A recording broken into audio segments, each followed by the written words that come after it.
দর্শক, আপনাদের সকলকে স্বাগত জানাই আমাদের আজকের অনুষ্ঠানে। কানাডায় নির্মিত এবং টরন্টো থেকে প্রচারিত বাংলা টেলিভিশন কানাডার আজকের এই আয়োজন নিয়ে আপনাদের সাথে রয়েছি আমি নাজমা কাজী। আশা করি আপনারা সবাই ভালো আছেন। অনুষ্ঠান শুরু করছি একটি গান দিয়ে। কমল ধবল পালে লেগেছে মন্দ মধুর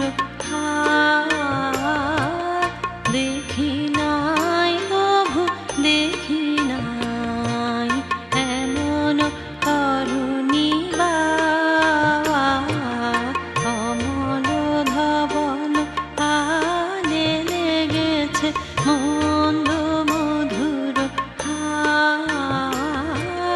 দেখি নাই প্রভু দেখি নাই এমন করুণী কমল ধবল।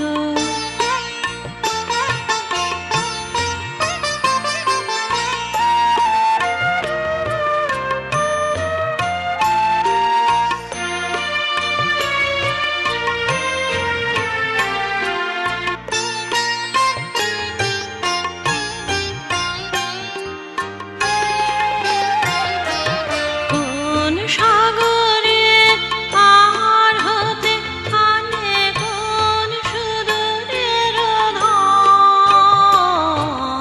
কোন সাগরে পার হতে আনে কোন সুদূরের ধন, ভেসে যেতে চায় মন, ফেলে যেতে চায় এই কিনারায় সব চাওয়া সব পাওয়া দেখি নাই প্রভু দেখি নাই এমন করুণী কমল ধবল পালে লেগেছে মন্দ মধুর দেখি নাই প্রভু দেখি নাই এমন করুণী কমল ধবল।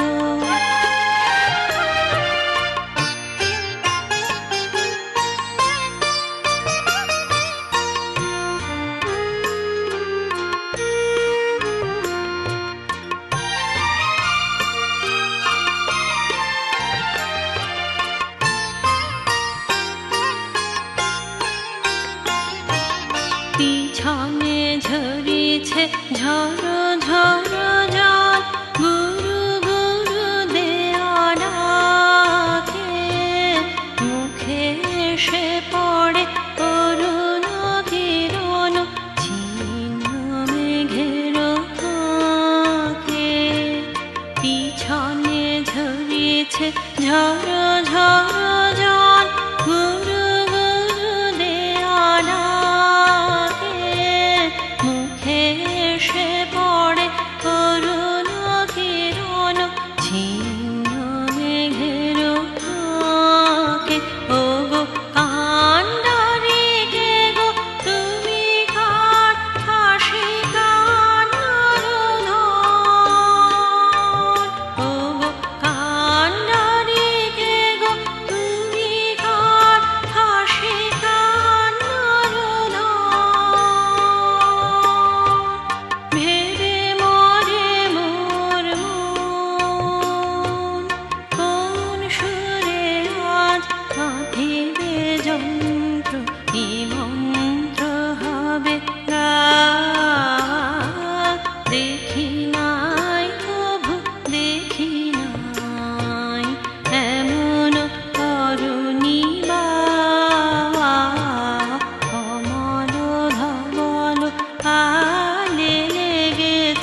বিজয়ের ৪২তম বর্ষপূর্তিতে বাংলা টেলিভিশন কানাডার বিশেষ অনুষ্ঠানে দেখবেন বিজয়ের গান ও কবিতা।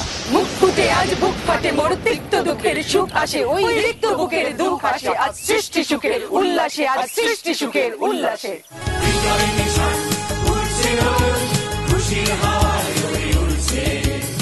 ১৯৭১-এর মুক্তিযুদ্ধের সময় যে গানগুলো রণাঙ্গনে মুক্তিযোদ্ধাদের মনোবল ধরে রেখেছিল, দিশেহারা বাঙালিকে সাহস জুগিয়েছিল, টরন্টোর কণ্ঠশিল্পীরা গাইবেন জাগরণের সেই সব গান।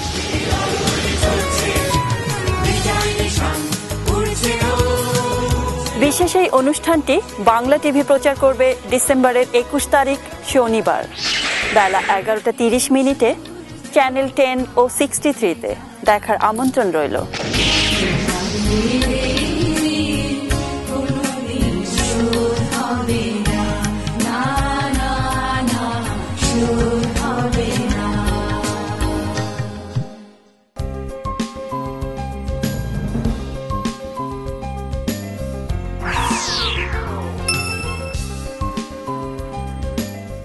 পল্টু কুমার শিকদার, বাংলাভাষী Canadian barrister, immigration, personal injury, criminal law, real estate সহ যে কোনো বিষয়ে আইনগত পরামর্শের জন্য নির্ভরযোগ্য ও বিশ্বস্ত।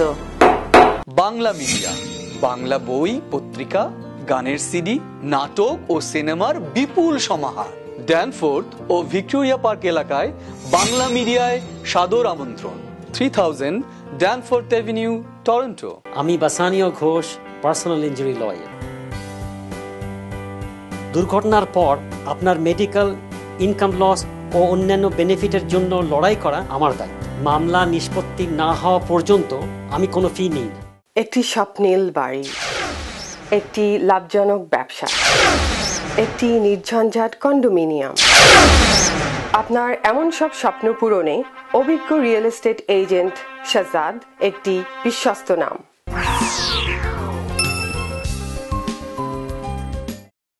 দর্শক, পণ্ডিত প্রসেনজিৎ দেওঘরিয়া আমাদের আজকের অনুষ্ঠানের অতিথি। বিশিষ্ট সঙ্গীতজ্ঞের সাথে আমাদের স্টুডিওতে কথা বলেছেন হাসান মাহমুদ। সবাইকে আমন্ত্রণ জানাচ্ছি বাংলা টেলিভিশনের একমাত্র ক্রমিক অনুষ্ঠান, যাকে আমরা সিরিজ অনুষ্ঠান বলি, তার দ্বিতীয় পর্বে আজকে। আপনাদের মনে থাকতে পারে এবছর 24শে এপ্রিল 2013 সালে আমরা অত্যন্ত আনন্দের সাথে এবং অত্যন্ত গর্বের সাথে আপনাদের সামনে উপস্থাপনা করেছিলাম পণ্ডিত প্রসেনজিৎ দেওঘরিয়াকে। আপনারা বাংলা টেলিভিশনের ওয়েবসাইটে গিয়ে 24শে এপ্রিলে অনুষ্ঠানটা দেখতে পারেন এবং সেখানে পণ্ডিত দেওঘরিয়ার উনি কি করেছেন, কোথা থেকে এলেন, ওনার কন্ট্রিবিউশন কি, সব কিছু বিস্তারিত ধরা আছে। তো পণ্ডিতজি, বাংলা টেলিভিশনের আজকে আপনার এই দ্বিতীয় অনুষ্ঠানে আপনাকে স্বাগতম জানাচ্ছি, আপনাকে আহ্বান করছি। ধন্যবাদ। আপনি জানেন যে আপনাকে আমরা এখানে আনছি এবং বারবার আনবো, তার একটা বিশেষ কারণ হচ্ছে যে আমাদের বিভিন্ন সংস্কৃতির ধারা চলুক, উচ্চাঙ্গ সঙ্গীতের ধারাটা নিয়ে আপনি আমাদের আরো কিছু আলোকিত করবেন, কিছু বিভিন্ন মাত্রা দেখাবেন, একটার সাথে এক স্রোতের সাথে সাংস্কৃতিক আরেক স্রোতের কোথায় সখ্য, কোথায় সংঘাত। আর বিশেষ করে আমরা তো আপনার কাছ থেকে জানতে চাইবই, যেটা আপনার জীবনের মিশন বলা যায়, যে বাংলা খেয়াল আমরা ব্রজভাষীতে শুনি, পূর্বীতে শুনি, সংস্কৃতে শুনি, বাংলায় কেন হবে না, এটাই হচ্ছে আপনার একটা চ্যালেঞ্জ ছিল। হ্যাঁ, ঠিক বলেছেন। তো শুরুটা এখান থেকে করা যাক, যে এখন যারা সঙ্গীতে বর্ষিয়ান আছেন তারা একটা ব্যাপারে অত্যন্ত উদ্বিগ্ন, যে কিছু কিছু দিক দিয়ে অশুদ্ধ সঙ্গীতের একটা আগ্রাসন আমরা দেখতে পাচ্ছি, এবং সত্যি হ্যাঁ, যেমন অদ্ভুত স্বরে একলা চলরে রবীন্দ্রনাথের গান আমরা শুনলাম, আরেকটা গান শুনলাম উলুলু উলুলু দিয়ে রবীন্দ্রসঙ্গীত, আর নজরুলের বিকৃতি তো অভিযোগ চিরকালই ছিল।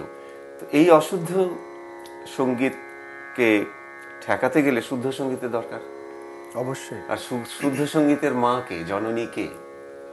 রাগ সঙ্গীত। তো এই শুদ্ধ অশুদ্ধতে আমরা পরে আসছি।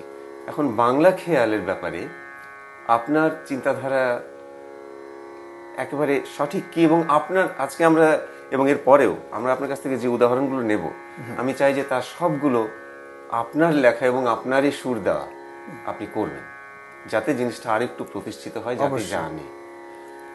আসলে আমি খেয়াল শিখেছি, তো রাগ সঙ্গীত আমি যখন বিভিন্ন আমার বড় বড় যারা আমার গুরুজি ছিলেন, আমাকে যারা শিখিয়েছেন, তাদের কাছ থেকে আমি খেয়াল গায়নটাকে খুব ভালো করে শেখার পর আমি ভাবলাম যে আমি তো বাঙালি, ফাইনালি বাংলায় আমার কিছু করা উচিত, এবং না হলে তো শান্তি পাবো না।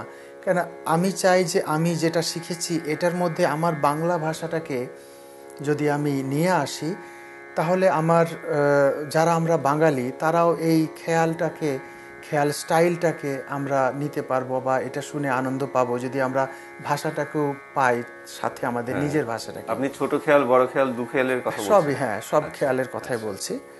তো বিলম্বিত খেয়াল বা মধ্যলয়ে যেটা গাওয়া হয়। তো আমি তারপর এমনিতে আমি খেয়াল হিন্দিতে 300-350 কম্পোজিশন করেছি, বিভিন্ন তালে, বিভিন্ন রাগে। তো তারপরে বাংলা নিয়ে ভাবলাম যে বাংলাতে খেয়াল কেন হবে না, এত সুন্দর আমাদের একটা ভাষা। তো এটা নিয়ে আমার একটা বলতে পারেন যে একটা জীবনের শেষ দিন পর্যন্ত একটা যাত্রা আমার, আমি চলে যাব বাংলা খেয়াল রচনা করতেই থাকবো। আচ্ছা, তো আপনি এ পর্যন্ত মানে কতগুলো বাংলা খেয়াল? 150-র বেশি বাংলা খেয়াল করে ফেলেছি, বিভিন্ন রাগে, বিভিন্ন তালে, এবং আমি আমার ছাত্রছাত্রীদের শেখাই, আমি গাই। আমি ঠিক করেছি যে আমি যখন গাইবো আমি বাংলা খেয়াল অবশ্যই গাইবো, কেন কি আমাদের বাংলা ভাষাটাকে খেয়ালের মধ্যে আনা খুব দরকার। তো আপনি যদি চান আমি উদাহরণ, তো আমি রাগ ইয়ামান দিয়ে শুরু করছি। রে নো।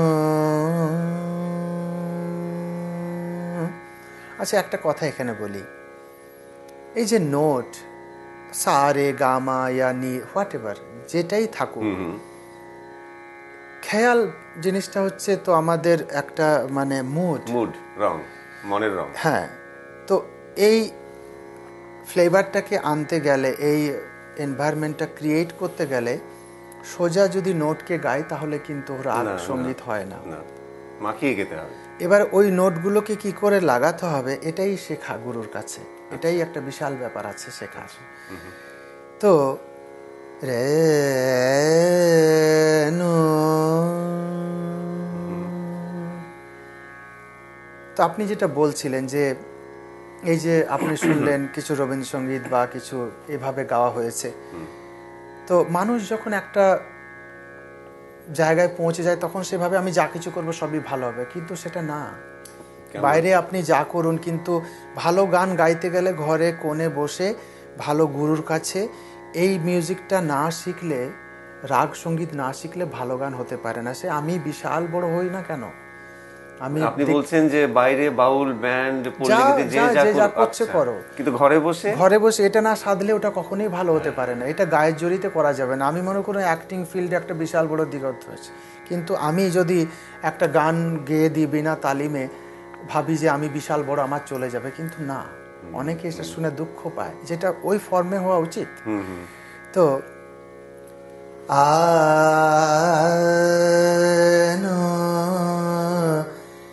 রে নো রে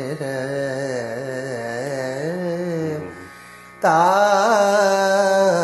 না রে নো রে নো ধে নো। আমি একটু রাগের ছটা এখানে নিয়ে এলাম। এবারে আমি এটাতে একটা বাংলা খেয়াল শোনাচ্ছি। ছম ছম ছম ছম বাজে ওয়ে বাজে, ছম ছম ছম ছম বাজে ওয়ে বাজে, নূপুর ধ্বনি শুনে মন মাঝে, ছম ছম ছম ছম বাজে। এটা 3 তালের একটা খেয়াল। তো এটাতে আমি আলাপ তান সবই করতে পারি।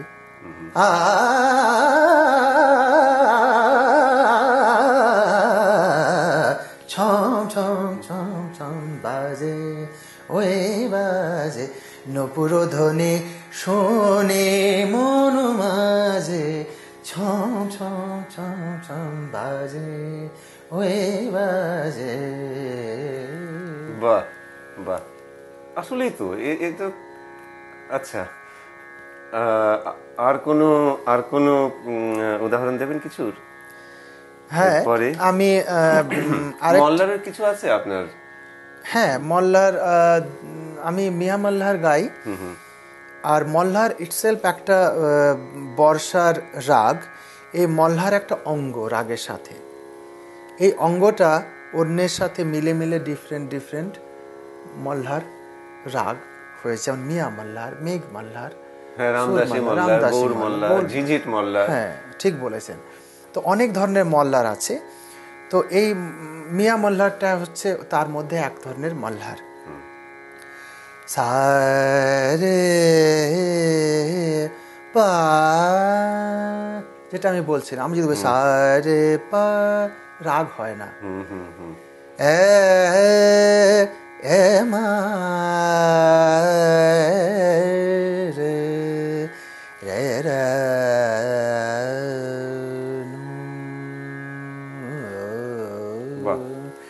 রে আ আ নানু আ মা এ না রে নু। কি সুন্দর একটা রাগ, কি সুন্দর। হ্যাঁ, এটা তো বাংলা। এখন তো দেশে খুব বৃষ্টি হচ্ছে। হ্যাঁ, এটা তো বাংলা কথা শুনি আমরা।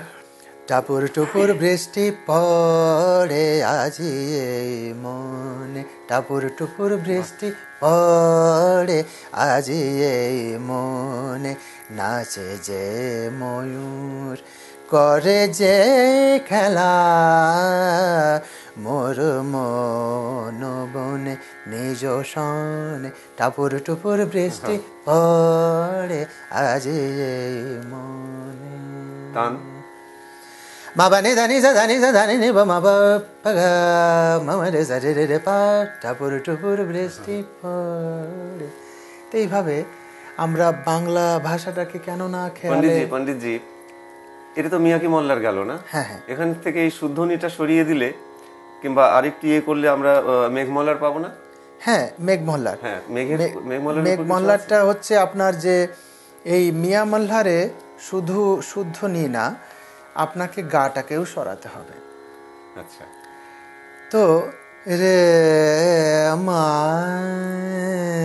রে পা মা পানি পা এ মা রে নো রে না রে নো রে না রে এ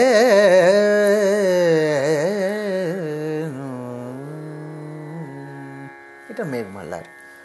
তো এর উপরে আপনার কম্পোজিশন আছে? হ্যাঁ হ্যাঁ আছে। একটু শুনুন। দেখো দেখো রে ঝড় উঠেছে ওই, দেখো দেখো রে ঝড় উঠেছে ওই, এ বাদল দিনে গেল সে কই, দেখো দেখো রে ঝড় উঠেছে ওই।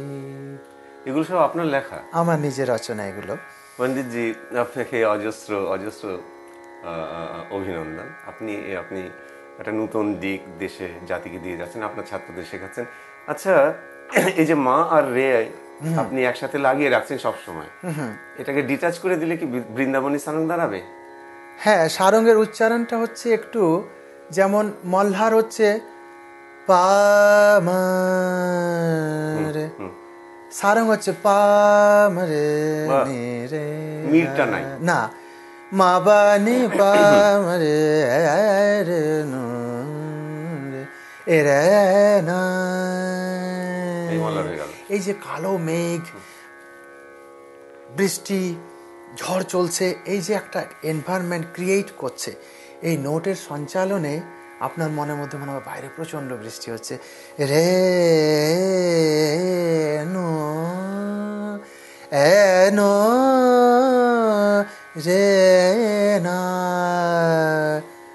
এ রে নু রে নু রে, এটা চঞ্চল, এটা সারা। পণ্ডিতজি, আপনাকে সাক্ষী রেখে আমি দর্শকদেরকে জানাতে চাই যে আমরা এই অনুষ্ঠানটা করি কোনো রকম পূর্ব প্রস্তুতি ছাড়াই। কাজে একদিক দিয়ে আপনারা বলতে পারেন যে আমরা একটা রিস্ক রান করছি না, আমরা একটা ডেঞ্জার লাইন রান করছি। তো কথায় কথা বাড়ে। পণ্ডিতজি, বাগানে ফুল গাছ লাগাতে পরিশ্রম করতে হয় না? অনেক। এই পরিশ্রমটা আপনি যদি না করেন, আগাছা এমনি গজাবে, হ্যাঁ, ভালো গাছকে নষ্ট করে দেবে। হ্যাঁ, তো সংস্কৃতিতেও তাই। যদি শুদ্ধ সংস্কৃতির পেছনে আপনি পরিশ্রম না করেন, সেইটাই, অশুদ্ধ সংস্কৃতি এমনিই গজাবে। হ্যাঁ হ্যাঁ, ঘিরে ফেলবে, তাই না? তো শুদ্ধ সংস্কৃতি জননী যেটা আপনি বললেন, রাগ সঙ্গীত, তো আপনার এরপরে আমরা আপনার আরো দু একটা রাগ সঙ্গীত শুনতে চাই। আপনার ভূপালির উপর কিছু আছে? ভূপালি, হ্যাঁ আছে। প্রথমে ভূপালি, হ্যাঁ, ভূপালি খুব ভালো রাগ। এবং আমি জানেন, আমি যখন স্টুডেন্ট ছিলাম তখন ওই বড় বড় ওস্তাদ পণ্ডিতদের গানের রেকর্ডিং কালেক্ট করতাম। তো আমি দেখেছি বড় গোলাম আলী খাঁ সাহেব কখনো বিশাল বড় বড় রাগ গান, উনি ছোট ছোট রাগ, ভূপালি, কেদার, কামল, হামির, জয়ন্তী, মানে হাম্বি তম্বি কোনো বড় বড়, এবং এত সুন্দর উনি গিয়েছেন। তো আমরা ভাবি ভূপালি হয়তো বাচ্চাদের, কিন্তু বড় গোলাম আলী খাঁ সাহেব এত সুন্দরভাবে উনি ভূপালিকে গেয়েছেন। তো আমি আপনাকে ভূপালিতে অবশ্যই কিছু শোনাবো। ভূপালিতে আমি যেটা শোনাচ্ছি এটাও আমার নিজের রচনা। আমি যা কিছু শোনাবো আপনাকে চেষ্টা করব আমার নিজের রচনা, আপনার সুর দাও। এবং সব থেকে বড় জিনিস যেটা আমি চাই যে আমাদের এই প্রোগ্রাম যারা শুনছেন বা যারা শুনে আসছেন তাদের মধ্যে একটা রুচি জাগানো, যে এত সুন্দর একটা রাগ সঙ্গীত, এটা শিখলে, একটু টুকটাক শিখলে কত ভালোভাবে গান গাওয়া যায়। রবীন্দ্র, নজরুল, আধুনিক, গজল, সব যে যা চায় সেই ফিল্ডে সে এত সুন্দরভাবে গাইতে পারবে। কেননা এটাতে গলা তৈরি হয় একটা, তারপর নোট টু নোট যাওয়ার যেটা ডিসিপ্লিন, এই সবগুলোর থ্রুতে গেলে একটা সুন্দর একটা ব্যাপার স্যাপার তৈরি। তো আমি সবাইকে এটাই রিকোয়েস্ট করব, যারাই গান গাইতে ইচ্ছুক বা যারা গান বাজনা করেন, আপনারা যেখান থেকে পারেন একটু ক্লাসিক্যাল শুনবেন, একটু শিখবেন, দেখবেন আপনাদের গান খুবই ভালো হবে। এবং আমারও তাই, ওটা শেখাতে আমার একটু গান টুকটাক হয়েছে। ধন্যবাদ।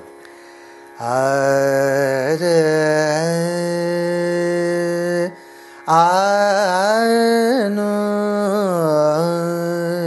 ধানো সারে গা বা দা সা দা পা রে রে গা গা রে ধা রে ধা সা। তো আমি নোট টু নোট মিলিয়ে যাচ্ছি। তুমি যে মহান গো দয়াময়, তুমি যে মহান গো দয়াময়, তোমা বিনা কোনো কিছু করিতে মনে ভয়, তোমা বিনা কোনো কিছু করিতে মনে ভয়, তুমি যে মহান গো দয়াময়। সারে গা বা দা সা দাদা সা রে গে রে দা রে সা দা সা পা দা গা পা রে রে গা। তো এইভাবে আলাপচারি টান দিয়ে তুমি যে মহান গো দয়াময়, তুমি যে মহান গো। বাহ! দর্শক বৃন্দ, এতক্ষণ আমরা পণ্ডিতজির নিজস্ব লেখা এবং সুরারোপ করা বাংলা খেয়াল শুনছিলাম। কিন্তু এই জঙ্গল কেটে যিনি প্রথম অতি পরিশ্রম করে পথটা তৈরি করেছিলেন, কাজী নজরুল ইসলাম, আমরা তাঁর লেখা, তাঁর সুর করা একটি রাগভিত্তিক গান পণ্ডিতজির কণ্ঠে শুনতে শুনতে আমাদের আজকের প্রোগ্রাম শেষ করব। অরুণ কান্তি কে গো যোগী ভিখারি, অরুণ কান্তি কে গো যোগে ভিখারি নীরবে হেসে দাঁড়াইলে সে নীরবে হেসে দাঁড়াইলে সে প্রখর তেজ তব নিহারিতে নারী অরুণ কান্তি কে গো যোগে ভিখারি রাসবিলাসিনী আমি আহিরি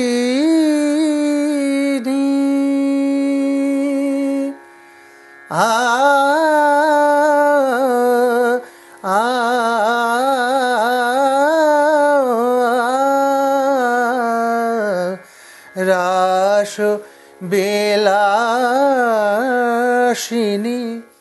দর্শক, এই ছিল আমাদের আজকের আয়োজন। সকলকে অনেক ধন্যবাদ আমাদের সাথে থাকার জন্য। বাংলা টেলিভিশন কানাডার পরবর্তী অনুষ্ঠান প্রচারিত হবে ঠিক এক পক্ষকাল পরে একই সময়ে একই চ্যানেলে। দেখবার আমন্ত্রণ রইল। সে পর্যন্ত আপনারা সবাই ভালো থাকুন, সুস্থ থাকুন, আর বাঙালির সাথে বাংলা বলুন। হে গিরিজাপতি কোথা গিরিধারী।